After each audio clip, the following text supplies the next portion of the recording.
When our eyes met one last time, I knew this wasn't a game. There was fear in his eyes, raw, urgent fear, and something else too, regret. Before I could ask anything, the doors slid shut again, sealing him inside. I heard the elevator groan, then descend, then silence. For a few seconds, I couldn't move. My heart hammered in my ears. The hallway lights flickered once, twice, and then steadied again. Everything looked the same, but nothing felt normal anymore. I wanted to go back down, to find him, to ask what was happening, but the elevator didn't come back up. It stayed stuck somewhere below, humming faintly. I stumbled into my apartment, locked the door, and stood there breathing hard. My groceries lay scattered across the floor. The note was still in my hand, crumpled and damp with sweat. Fake sick and get out of here fast. Why me? Why give it to me? A sudden noise from the hallway made me jump. A metallic thud, then hurried footsteps. Then silence again. I went to the peephole. Nothing. The rest of that day passed in fragments. Police cars arrived later that evening, their sirens slicing through the air. I opened my door to look and saw paramedics wheeling someone out on a stretcher, covered by a white sheet. Fourth floor. I heard one officer mutter. The same floor Lionel had stepped in from. My knees nearly gave out. I wanted to ask questions, but something inside me whispered don't. His warning replayed in my mind.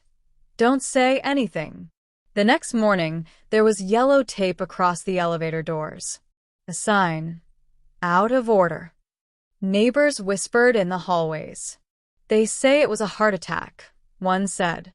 But the police wouldn't let anyone near the body. A heart attack. I didn't believe that for a second. Later, I checked my mailbox. Inside was an unmarked envelope.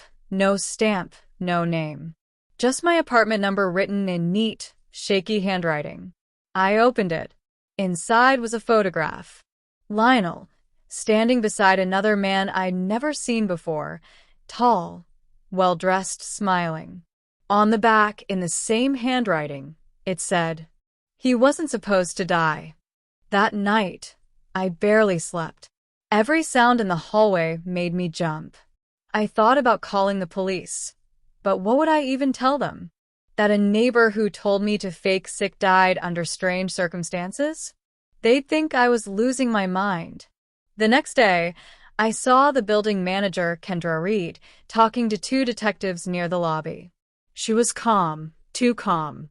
When she noticed me watching, she smiled politely and waved. Such a tragedy, isn't it, Miss Sterling? She said when I approached. He'd only been living here 3 months. Quiet man. No family, no visitors. Do they know what happened? I asked, trying to keep my voice steady. Not yet, she said, her tone soft. But don't worry, the police said it's nothing suspicious. Her eyes lingered on me for a moment too long, as if weighing something. Then she added, you should get some rest. You look pale. When I returned to my apartment, I found my door slightly open. I froze. I was sure I'd locked it. Inside, everything looked untouched, except the kitchen table. The photograph of Lionel was gone, and in its place was another note. You were never supposed to see that. My hands began to tremble. That night, I sat awake by the window, staring at the city lights, listening for the sound of footsteps outside my door. Every shadow looked alive. Every creak sounded like a whisper, and all I could think about was Lionel's voice, low and desperate in that small elevator. Don't say anything. A suspicion that hurt more than fear ever could. Betrayal. I sat in the dim glow of my living room lamp, clutching the note as if it were the only thing tethering me to reality. Don't trust anyone in the building.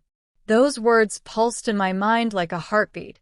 If Lionel had known my husband, if he'd been trying to protect me, then whatever had killed him wasn't random. It was connected to Marcus, to what he left behind. I opened the window slightly. The night air smelled of rain and metal. Down below, a police car was parked quietly near the garage, its lights off. Watching. Someone was still investigating. Or perhaps watching me.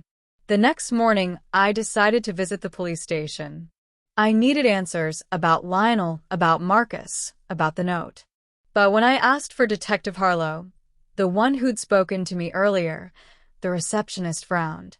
"There's no Detective Harlow here, ma'am." My stomach dropped.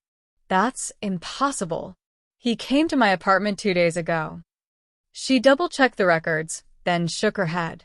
"We don't have anyone by that name on the force." For a moment, the floor seemed to tilt beneath me. Whoever that man was, he had questioned me inside my own home. And he wasn't a cop. I drove back trembling, clutching the steering wheel as the city blurred past. When I reached the condo, I found my door slightly ajar again. Inside, everything was eerily clean. Too clean. My drawers were open, my husband's folders stacked differently.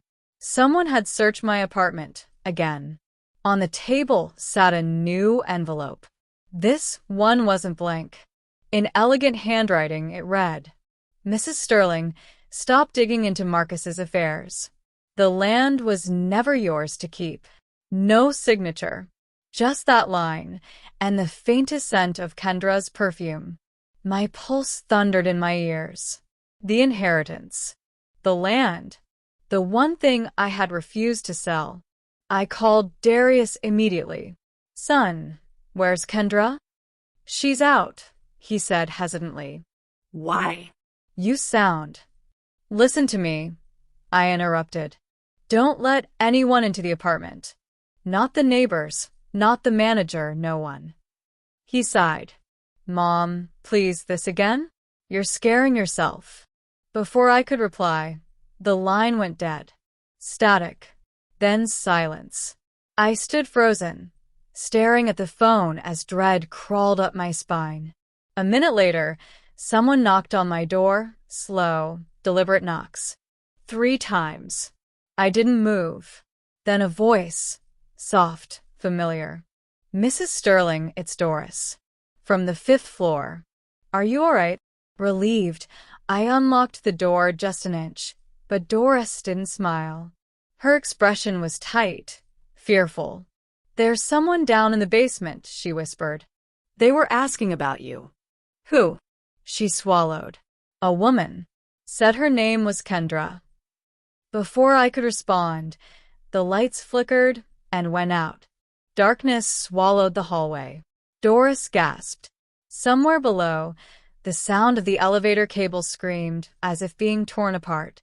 And then a single distant thud. I turned toward the stairwell, heart racing. In the silence that followed, I could almost hear Lionel's voice echoing in my head. "Fake sick and get out of here fast." But this time, there was nowhere left to run. The light in Kendra's apartment was still on. A soft, golden glow seeping through the curtains, calm, quiet, deceitful. She was awake, waiting, or watching. The city outside was drenched in moonlight, the streets below almost empty. Everything seemed peaceful, but my chest was burning with a truth too close to the surface. Lionel had died protecting me. Marcus had trusted him. And now, Kendra was cleaning the traces of both their deaths. I couldn't sleep, not anymore. Every creak in the floor, every whisper of wind felt like a warning. Around 3 a.m., I put on my coat and went down the stairs, avoiding the elevator. Ethan had given me a spare key to the maintenance room. I had to get those backup recordings before whoever stole the envelope found them too. The corridor smelled of damp metal and paint. When I reached the maintenance door, I noticed it was slightly open. My breath caught. I pushed it slowly. Inside, the flickering security monitors cast ghostly shadows on the walls. The room was empty, or so I thought. Then a faint sound came from behind the shelf. A soft gasp. "Ethan?" I whispered. No answer. I stepped closer, my pulse thundering. A sudden movement, and a hand grabbed my wrist. I almost screamed, but then I saw his face. Ethan. Pale. Terrified. "Ms. Sterling," he whispered. "They know. Someone's been deleting files remotely from the manager's computer. Half the footage is gone already." Who? He swallowed hard. Kendra Reed's name appeared in the access log, but she wasn't alone. "There's another code tied to the system, one registered under your husband's name." I froze. That's impossible. Marcus has been dead for 6 years. "I know," he said, "but his digital signature, his ID key, was used yesterday." The room went silent. Only the hum of the monitors filled the air. I stared at the screens, at the tiny grainy squares showing empty corridors. "Where's the live feed from the lobby?" I asked. Ethan typed, but the image came up black. "That one's disabled." And then tap, tap, tap. Someone was walking down the hallway toward us. He turned pale. "They're coming." "Hide the drives," I ordered. He shoved 2 USB sticks into my hand. "Keep these. Don't trust anyone, not even me." The door handle turned slowly.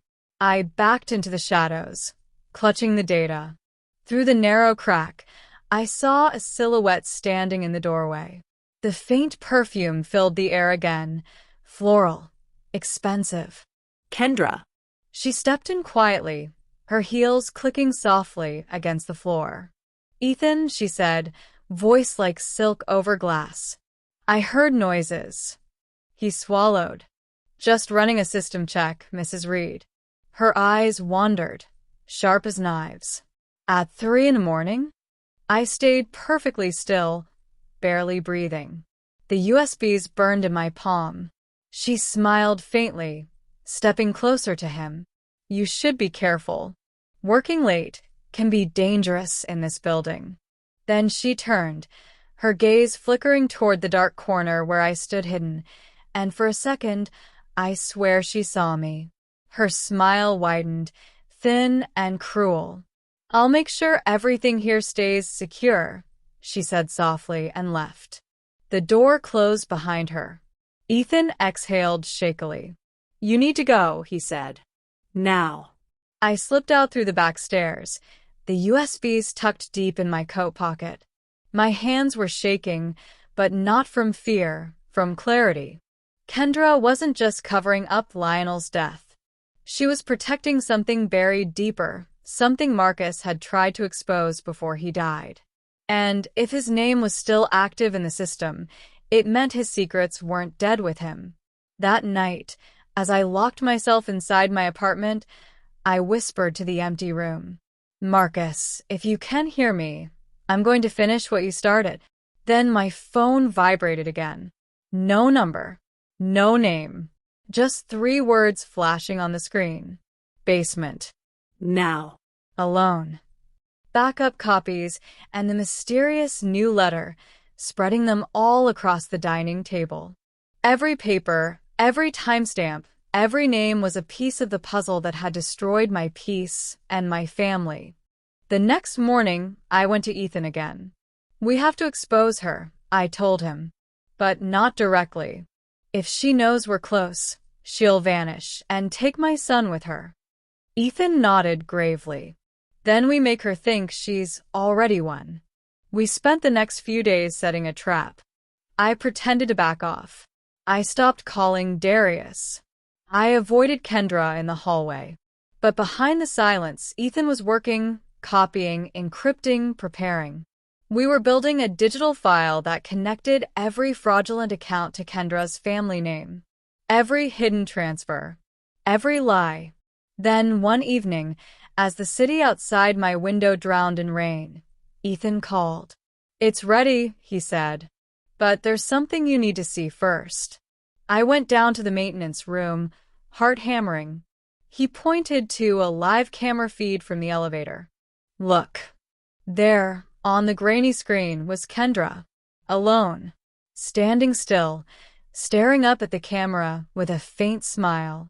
Then she raised her hand and showed a small folded note. Blue ink. The same ink Lionel used. Ethan froze. What does that mean? He whispered. I didn't answer. My body felt cold all over. Was it a taunt or a message? An hour later, someone knocked on my apartment door. 3 slow knocks. I hesitated, then opened it. No one was there, just a small brown package on the floor. Inside was a USB drive, labeled in the same blue handwriting, for the truth to breathe. I turned to Ethan. Play it. The video opened with Lionel's face, alive, pale, but breathing. He was in what looked like a hospital room. His voice was hoarse. If you're watching this, Era, it means I failed to stop her. But you can. The evidence is all here. Marcus was right. Kendra's family used the company as a front for laundering funds. They silenced him. They tried to silence me. Don't let them silence you. My eyes blurred with tears. Lionel had survived, long enough to record this message. But before we could react, Ethan's screen flickered and went black. Then the apartment lights died. Somewhere in the darkness, my phone lit up with a single message. You shouldn't have opened the package. The sound of the elevator arriving echoed down the hallway. Footsteps followed. Slow. Steady. Coming closer. I reached for the drawer where I'd hidden the last of the documents, and this time I didn't tremble. Because no matter who walked through that door next, I wasn't the one who was afraid anymore. You still hosted dinners like this. I smiled, though my hands were trembling beneath the table. Some traditions, I said softly, should never die. We sat. Darius poured the wine, trying to ease the tension that thickened the air like fog. The candlelight flickered against Kendra's flawless smile. She looked so composed, so sure of herself, as if she had already won a game I didn't know I was playing. We talked about nothing, weather, work, Darius's latest project, until I finally leaned forward and said, I've been sorting through Marcus's old things. Her fork froze midair. Oh. Yes, I continued, keeping my tone light. I found some old records, letters, things I didn't remember.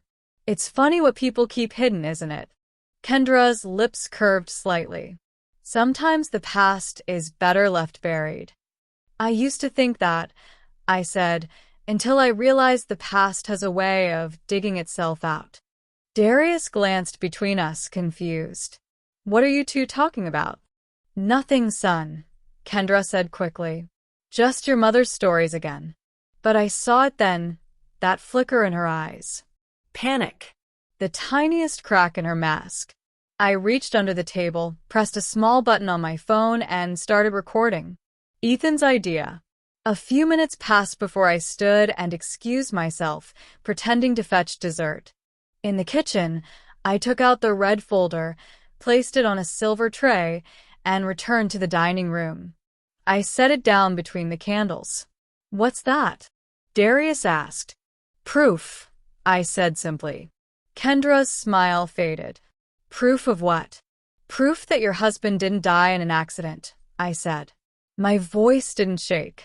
Proof that Lionel Evans tried to protect me. Proof that you and your family stole from us and killed to keep it quiet. Her eyes went cold, sharp as glass. You don't know what you're saying. Oh, I do, I said. And so will the police. Darius stood up, pale. Mom, stop. But before he could finish, Kendra grabbed the folder, ripped it open, and froze. Because instead of papers, what spilled out were blank sheets. Her face twisted. Where are the originals? I smiled, a small, dangerous smile. Safe, I whispered. And being sent as we speak. She turned toward the door, but before she could move, a loud knock echoed through the apartment. 3 times. Slow. Measured. Just like before. Kendra's breath caught. Darius looked terrified. I walked calmly to the door and opened it. There stood a man in a gray coat, rain dripping from his shoulders, and for a second, I thought my heart stopped. It was Lionel. Alive. Pale, thin, but unmistakably him. He looked past me, his gaze landing on Kendra. "It's over," he said quietly. "You've run out of lies."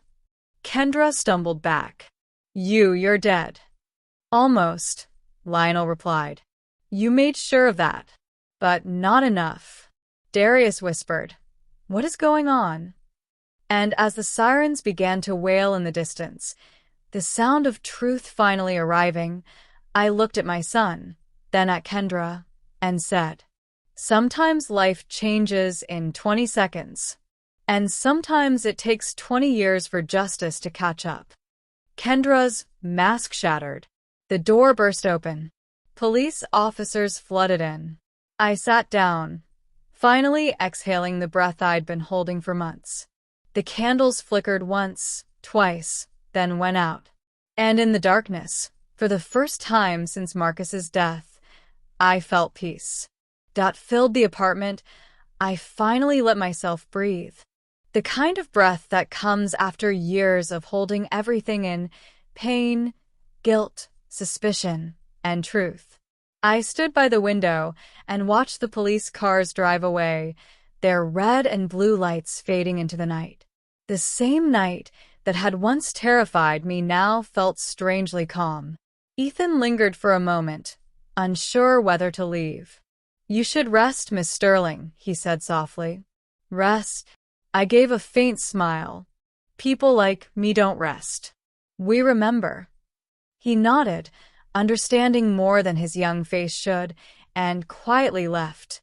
I turned off the lights one by one, until only the reflection of the city remained in the glass. I saw my own face. Older, yes, but steadier.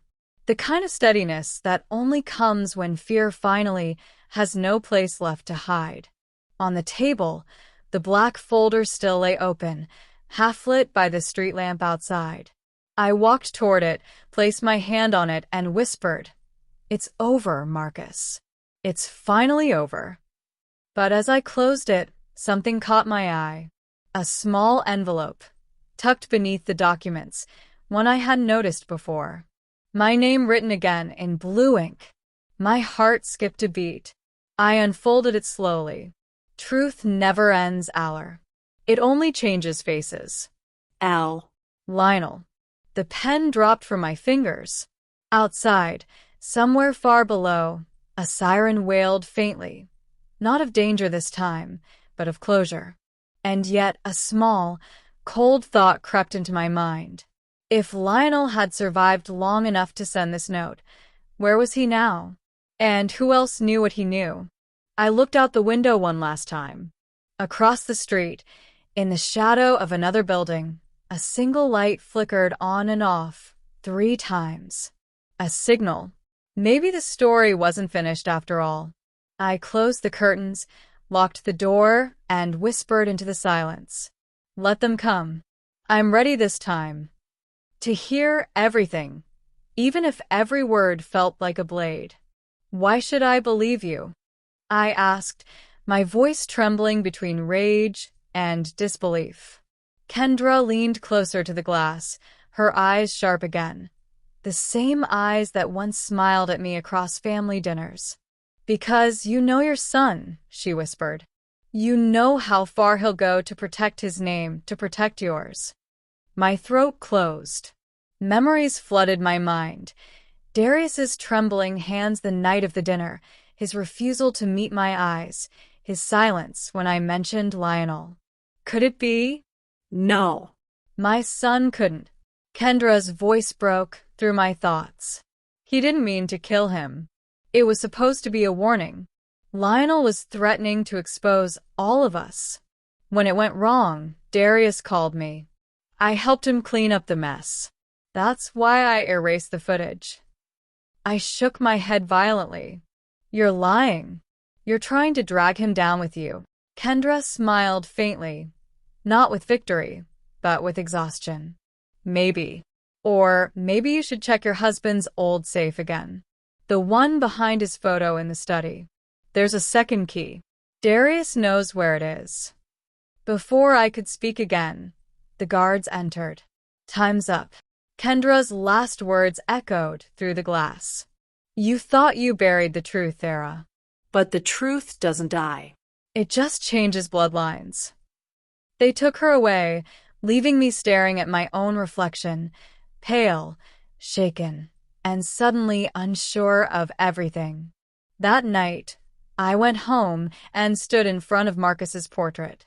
I had looked at it for years, but never really seen it. Slowly, I lifted it off the wall. Behind it, the faint outline of a hidden panel. My hands trembled as I pressed it open. Inside was a small, metallic safe, one I had never noticed before. My husband's handwriting scratched faintly on top. For her eyes only, I turned the dial, heart pounding. Inside, a single envelope rested, yellowed by time. On it, "If Lionel fails, ask Darius." I sat down on the floor, staring at those words until the tears came. My mind screamed to open it, but my heart wasn't ready. Because deep down, I already knew the truth I'd fought to uncover might destroy what little family I had left. And as I clutched the envelope to my chest, a single thought echoed louder than fear itself.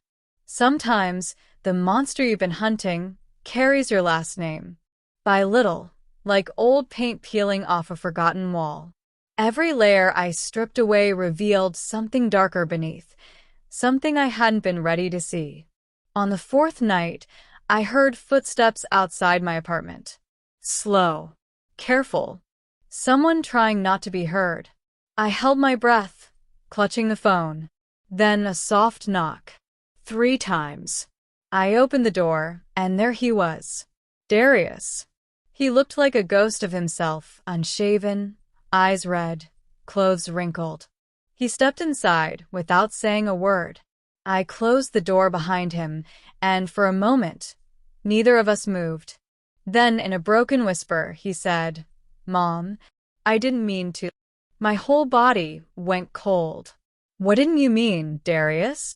I asked, my voice trembling. He sank onto the couch, covering his face. It wasn't supposed to happen. Lionel was blackmailing us. He said he had something, proof about Dad, about the company, about us.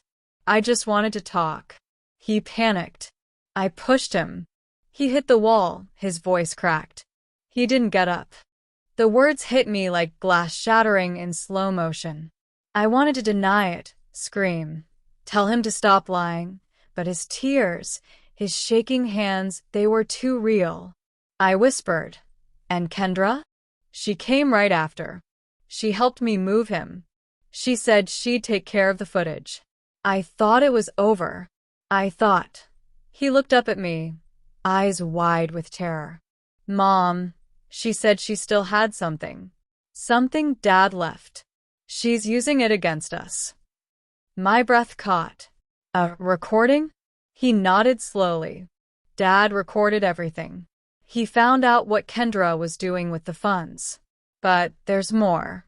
He said if anything ever happened to him, that recording would expose everyone involved." Everyone. The word echoed through me. "Including you?" I asked quietly. Darius didn't answer. He just stared at the floor. That was when I understood. Lionel had been the first to uncover the truth. Kendra had tried to bury it, and Marcus, my husband, had known all along. The silence stretched between us like a living thing. Finally, I said, "Where is it, Darius?" "The recording." He looked at me with eyes full of exhaustion and regret. "She hid it somewhere only you would think to look. She said Dad wanted it that way." I frowned. "Only I would think to look?" He nodded. "She mentioned something about the Sunday pot roast." For a moment, I just stared at him. Then my mind raced. The kitchen, the recipe book, the cabinet above the stove that only I ever used. My heart pounded. Without another word, I stood and walked to the kitchen. My trembling hands reached up, pulling out the old recipe binder, the one I hadn't opened since Marcus died. It smelled faintly of thyme and thyme. I flipped through the pages until one felt thicker than the rest. A sealed envelope was glued beneath a recipe for Sunday pot roast. My hands shook as I tore it open. Inside, a small flash drive. On it, in my husband's handwriting. "If you're seeing this, it's already too late." I turned toward Darius, who had gone completely still. "What did you do, son?" I whispered. He looked at me, and for the first time, I saw not guilt but fear. "Mom," he said, his voice cracking, "someone else knows about it. They've been watching us." And then a knock at the door. 3 times. But this time, it wasn't Darius. After. She saw Lionel on the floor and told me to leave, said she'd handle it. "I wanted to call the police, Mom. I swear I did, but she said if I did, everything would be over. Dad's company, my marriage, our name, you. She said she could fix it, erase the footage, make it disappear." He lifted his head slowly, eyes red and swollen. I believed her. I thought I was protecting us. I stared at him, unable to speak. My throat burned. "Protecting us?" I whispered. "By letting an innocent man die in silence." His lips trembled. "It wasn't supposed to happen like that." I stood up, walked to the window, and pressed my hand to the cold glass. Outside, dawn was breaking, turning the rain into streaks of gold, a cruel, beautiful lie of light. When I finally spoke, my voice was quiet, but sharp. "Do you realize what you've done to all of us?" To me? He lowered his head, his voice almost gone. "I've been paying for it every day since. But when you started digging, when I saw the folder, the video, I knew it was over." I turned back to him. "And the recording your father left?" Darius hesitated, then nodded slowly. "It's real. Dad knew something was wrong before he died. He recorded everything, not just about Kendra, not just about the money, but about me too. He said if anything ever happened to him, that file would find you." "Where is it?" I asked, my pulse quickening. He looked up, exhausted. "Hidden." "Kendra knows where. She said she'd use it if I ever turned on her. But now she's in jail, and I don't know how much time we have before someone else finds it." "Someone else," I repeated. Darius rubbed his face with both hands. "Mom, you think this ends with Kendra? There were others. People Dad worked with. People Lionel was going to expose. Kendra didn't delete those files for me. She did it for them." The room felt smaller suddenly. I could feel the walls closing in, the air thick with everything unspoken.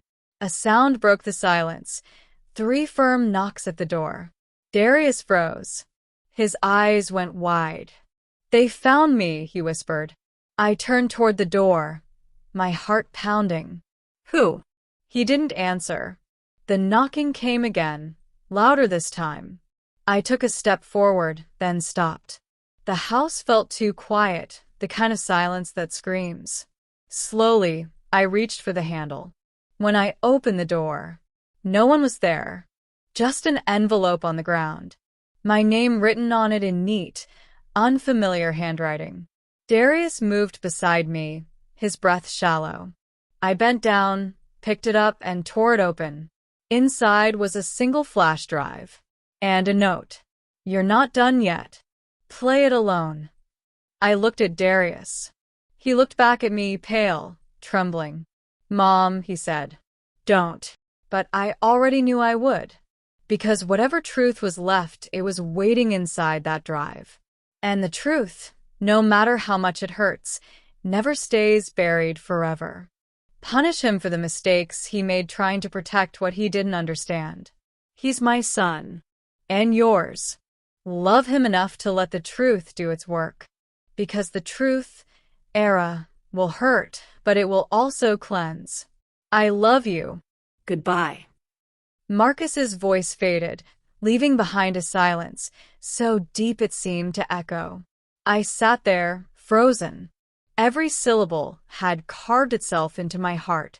The agent stood quietly by the door, head bowed, giving me the dignity of my grief. When the screen went dark, I whispered, "You always knew, didn't you?" My husband had seen it coming, the betrayal, the lies, the storm, and somehow he still tried to protect us from it. That night, I went home and sat by the window, the same window where I had watched the rain fall so many times before. But this time, the silence felt different. It wasn't the silence of fear or waiting. It was the silence after the storm, when everything is broken, yet somehow cleaner. The next morning, I watched as Darius was escorted into the courthouse. He looked at me one last time, his eyes full of sorrow, but also something else, peace. He had made his choice, and I, for the first time in years, made mine. When I returned home, I placed Marcus's recording, Lionel's note, and the folder of evidence inside a sealed box. I labeled it with a single word, closure. Then I locked it away. As I stood in the living room, I could almost feel Lionel's presence, faint but kind, as if whispering that it was finally over. But deep down, I knew the truth never really ends. It only changes hands. I took one last look at the portrait of Marcus and said quietly, "Rest now, my love." The truth did what it had to do. And as the first light of dawn touched the walls, I finally allowed myself to breathe. Not as a mother, not as a widow, but as a woman who had walked through the fire and come out whole, even if scarred.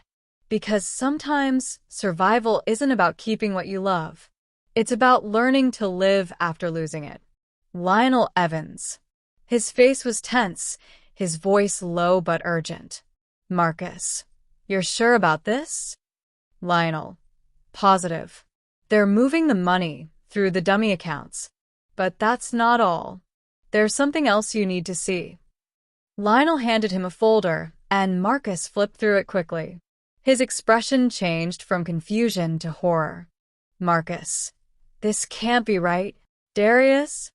"Lionel, he's been signing off the authorizations. I don't think he knows what's really behind them, but Kendra does. She's been using his credentials." "Marcus, dear God." Marcus buried his face in his hands. Lionel leaned forward. "Lionel, we still have time. If we expose her now, we can save him before he gets dragged too deep." "Marcus, no. If we go public, it'll destroy him. He'll be ruined before anyone even knows the truth. Let me handle this." The image flickered. The sound distorted. Then, a final fragment came through. Marcus looking straight into the camera, as if speaking beyond the grave. "Marcus, if anyone finds this, protect my son from his guilt. Protect him from himself." The video ended. I stared at the screen for a long time, my fingers trembling on the keyboard. The room felt unbearably quiet. Every breath, every heartbeat echoed in that silence. Marcus hadn't just known. He'd tried to save both of them, Darius and Lionel. And in doing so, he'd doomed himself. I closed the laptop slowly, the reflection of my own face merging with Marcus's frozen image on the dark screen. "I kept your promise," I whispered, even when it broke me. Outside, the rain had stopped. The morning light filtered through the window, touching the dust in the air like tiny falling stars. I picked up the memory card, held it in my palm, and for a moment, I didn't see it as evidence, just as a story that had finally told itself to the end. I placed it in the same red folder where everything had started, the contracts, the photos, Lionel's note, Marcus's letters, and sealed it shut with a single word written on the front. Truth. Then I walked to the fireplace, opened the iron door, and fed the folder to the flames. The fire caught quickly, devouring years of pain and deceit, turning every secret into smoke. I didn't cry. I didn't smile. I simply watched, because sometimes the only way to keep the truth alive is to let it burn. As the last ember died, I whispered one final line to the empty room, words for Marcus, for Lionel, for Darius, and for myself. The truth doesn't hide. It waits, and when it's ready, it sets you free. That quiet moment in the hallway, surrounded by the ghosts of everything I'd lost, I finally felt the weight lift. The note trembled in my hand as the morning light crept through the window, golden and soft, so different from all the shadows that had haunted me. I folded the paper carefully and placed it in the same red folder that once carried every lie, every secret, every piece of the truth. But this time, it no longer felt like a burden. It felt like freedom. A week later, I visited Darius. Behind the glass, his eyes were calm, tired, but no longer lost. "Mom," he said, "I keep hearing Dad's voice in my dreams. He tells me it's not too late." I smiled faintly. "It never is," I whispered. We spoke little after that. Words weren't necessary. The silence between us wasn't the same kind that used to wound. It was healing, steady, honest. For the first time, I saw my son not as a broken boy, but as a man finally facing the truth. When I returned home that night, the city lights flickered below like restless souls. I poured a glass of wine, sat by the window, and opened my journal. On the last page, I wrote, "The truth doesn't destroy. It rebuilds. Even when it burns everything first." I closed the book, placed it beside Marcus's photograph, and whispered, "We're free now." Outside, the wind carried the faint sound of bells from the old church down the street. And for the first time in years, I didn't feel afraid of what the night might bring, because I had faced it, all of it, and survived.